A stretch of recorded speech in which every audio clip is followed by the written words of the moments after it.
The more Joe Biden speaks, the more this whole thing just falls apart. The people aren't buying it. Initially, the narrative that it was Donald Trump's plan was gaining steam, it was gaining momentum, it was working until it wasn't. And now everybody has turned on Joe. There's rumors that people from the Biden administration are jumping ship. All right, guys, so it started off with people weren't exactly sure who to blame on this whole thing. Blame Trump was trending on Twitter, at least on day one. So it's gone from the Democrat narrative picking up some steam to this. Biden, listen to me carefully. You destroyed not Afghanistan, but the world. Taliban are best friends with Al-Qaeda and ISIS. All they're gonna do, use our land to build our resources, to build and to destroy the world. You right now, you are on vacation and our country was burning and bleeding to death while you're on vacation and you call yourself a president. You destroyed the world. You were on vacation while our world is bleeding. Now, the woman is clearly distraught, hyper emotional, but she is absolutely correct. Mr. The Buck Stops With Me is so unbecoming of a president. There's mean tweets, which the left, of course, and the media would screech how unbecoming of an American president to say something so mean about Rosie O'Donnell. How dare he? But you know what's really unbecoming of a US president? Not mean tweets. Going on vacation, spending one day in the last 13 or 14 days in the White House as Afghanistan falls. And have a scoop from Kyle Becker that says Kamala Harris was reportedly pressed to give an update on Afghanistan to the American people, but refused. White House source says Kamala Harris could be heard screaming today, "They will not pin this S on me." It's like a hot potato in the White House. Jack Posobiec once again right on the money with his predictions. 4:25 p.m. August 18th, 2021. Biden telling staff he wants to go back to Delaware. He hasn't been sleeping well this week. Thinks he will be more functional if he stays over at his home in Wilmington. And just about 40 minutes later, President Biden, while Afghanistan burns. Joe Biden, potato sleepy Biden, isn't sleeping well, so he needs to take a long weekend in Delaware. I mean, you have got to be kidding me. Donald Trump barely slept. The man was on the ball, working tirelessly for the American people. Jack Posobiec reports, Mark Milley, the United States chairman of the Joint Chiefs of Staff, this guy, Mr. White Rage, a man who absolutely hates Donald Trump. Milley also privately telling officers he wishes Donald Trump was back despite the bad blood. Mark Milley, Mr. Intersectionality in the military, Mr. Botched Afghanistan withdrawal, Mr. Anti-Trump extraordinaire. Well, we now have Pentagon official insider information claiming that Mark Milley wishes Donald Trump was back despite the bad blood. It's not just Democrats, it's not just independents, it's not just rhino neocon Republicans who are turning on Joe Biden. It's top officials in the White House. It's members of the Democrat caucus, House Democrats, who are launching an investigation into Joe Biden's ineptitude. And now, the craziest part of all, it makes me feel as if it's not even real life, we're living through a dream. The liberal media is actually doing their job. Have you guys been paying attention to the White House press briefings? For the first time in the 8 months of Joe Biden's presidency, they're actually asking questions. They're doing their job for once. They sound like actual journalists. State Department officials tell CNN that more than a month before Afghanistan collapsed to the Taliban, a group of U.S. diplomats in Kabul warned Secretary of State Antony Blinken of a possible catastrophe in the country and urged the Biden administration to do much more to get Afghan allies out of there. But we've all seen the pictures. We've seen those hundreds of people packed into a C-17. We've seen Afghans falling. That was 4 days ago, 5 days ago. What did you think when you first saw those pictures? Not only showing his dementia, I mean, at the time of that interview, it wasn't even 48 hours since we had seen those scenes. Oh, come on, man. It was 4 or 5 days ago. As if that's an argument. Not only does he have zero conception of time, but he uses that as if it's an argument, as if it justifies, oh, don't worry about that one, bro. That was 4 or 5 days ago. It's not even funny anymore. Could you imagine how the press would destroy Donald Trump if he had said something like that? It is just an absolute mess. And we heard President Biden say yesterday in his comments to ABC News that this is not a failure. And I think a lot of people outside that airport, particularly those taking the kinds of extreme actions we're just talking about, would like to know, if this isn't failure, what does failure look like exactly? The Taliban is not the North Vietnamese army. They're not remotely comparable in terms of capability. There's going to be no circumstance where you see people being lifted off the roof of a embassy of the United States from Afghanistan. It is not at all comfortable. That didn't necessarily age well, considering the side-by-side photo that we have right over here, showing the Saigon moment in contrast with the Afghanistan moment. Well, that Secretary Blinken is right. The fall of Afghanistan is not like Vietnam, it's much worse. I just got confirmation that the U.S. Embassy in Kabul burned all of the Afghan passports of people trying to get out. So now they have no ID, no proof, and no home. Though I'm curious to hear your reaction of this consequential speech by the American president. Didn't run from it. He owned it. He owned his decision. He owned the fact that, as he put it, the buck stops with him. I hope he gets to own their deaths, too.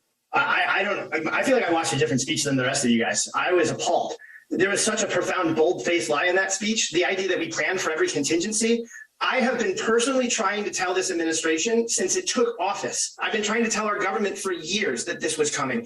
We sent them plan after plan on how to evacuate these people. Nobody listened to us. They didn't plan for the evacuation of our Afghan wartime allies. They're trying to conduct it now at the 11th hour. The thing that they were most concerned about was the optics of a chaotic evacuation. Well, they got exactly what they were most concerned of by failing to do what was right when we could have done it. We had all the people and equipment in place to be able to save these people months ago, and we did nothing.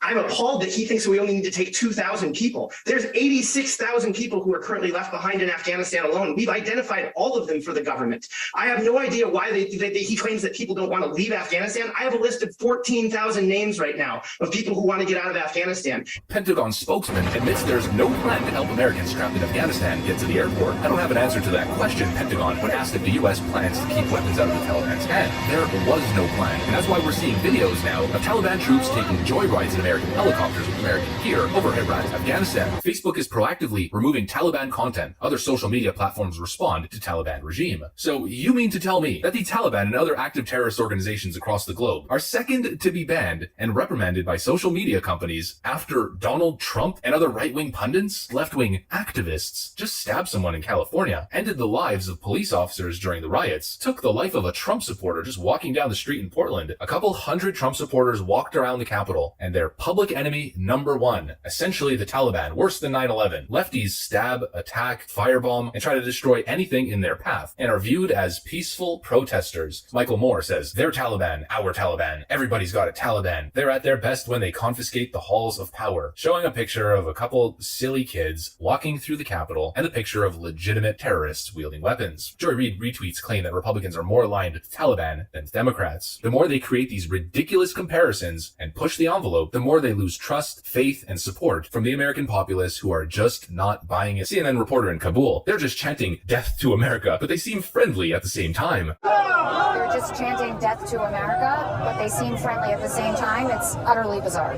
Another fiery but mostly peaceful protest moment for CNN. Prominent feminist groups mysteriously silent while Taliban targets women in Afghanistan. The State Department calls on the Taliban to form an inclusive and representative government. This is not a Babylon Bee skit. It's a real thing that just happened. Additionally, the UN Security Council issued a joint press statement earlier today calling for a new government that is united, inclusive, and representative, including with the full and meaningful participation of women.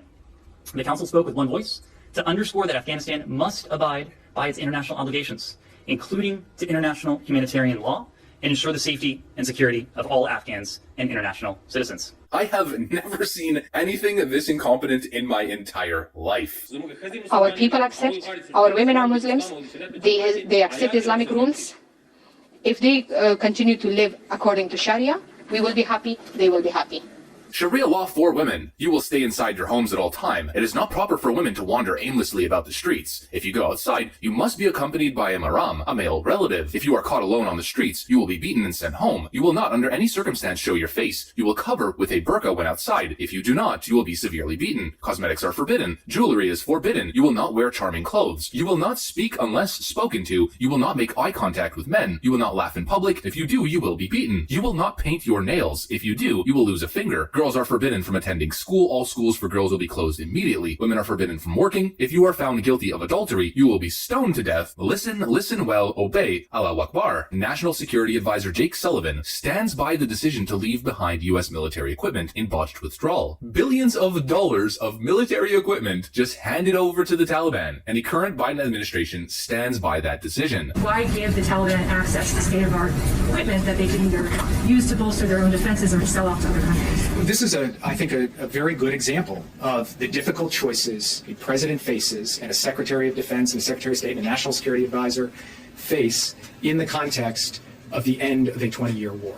At the end of the day, What the president has focused on all the way through here is trying to take the information that's been presented to him, the risks, costs, and benefits, and make decisions that were in the best national security interests of the American people. I will not sit here and have them laugh in my face, make a mockery of my intelligence as they skirt around the truth and operate in alternate realities. We're calling on the Taliban to create an inclusive government and to respect women's rights. It was all part of the plan to leave billions of dollars of military equipment for the Taliban. I'm losing IQ points just listening to this stuff. Just the other week, after Joe Biden canceled the Keystone XL pipeline, he begged OPEC nations to produce more oils to combat the gas crisis, as they're making billions upon billions, maybe trillions of dollars, with sky-high oil prices controlling the market, controlling supply, with the US becoming increasingly dependent on them. He asked OPEC nations to produce more oil and reduce the price of gas, and the hits just keep coming. In a stinging rejection issued Monday, the Organization of Petroleum Exporting Countries, OPEC, denied Biden's request for more oil, saying that its member countries and its allies, including Russia, conveniently think markets do not need more oil than they plan to release in the coming months. It's a level of incompetence and naivete which hasn't been seen probably since the Jimmy Carter era. Democrats turn on Biden, vow investigation into Afghanistan fiasco, negligence, a disaster. They screwed up so bad it's fireable. Democratic lawmakers this week turned on President Biden over his botched handling of the rapidly deteriorating situation in Afghanistan and are demanding answers from his administration, the Hill reported. One Democratic member of Congress who remained anonymous in order to speak candidly told the outlet, "I am bewildered and frustrated," and privately talking to a lot of House Democrats, they feel the same thing. The scenes are just brutal and there is no excuse for just how badly State or the Defense Department both completely bungled evacuations and getting folks out. The lawmaker fumed. Someone was really asleep at the switch. His name is Sleepy Joe Biden. I do want to know who was responsible. Where was the ball dropped? Because that person needs to be held accountable, the lawmaker added. Joe Biden. At least one person or a group of people screwed up so bad it's fireable. It's called the 25th Amendment. The Hill reported that a similar sentiment is shared by several in the Democratic caucus, with many desiring to see people within the administration held responsible. House Foreign Affairs Committee Chairman Gregory Meeks said in a statement, "It's just mounting disasters. It's becoming too much. The pressure is becoming unbearable. Joe Biden's potentially under investigation, mounting crisis. Nancy Pelosi's plan to ram down the $3.5 trillion spending package now is being blocked. We now have confirmation that many Democrats will be siding with Republicans, and all of this right before election season. It's just too much." Let's talk about the mess right now that I think the Democrats are facing,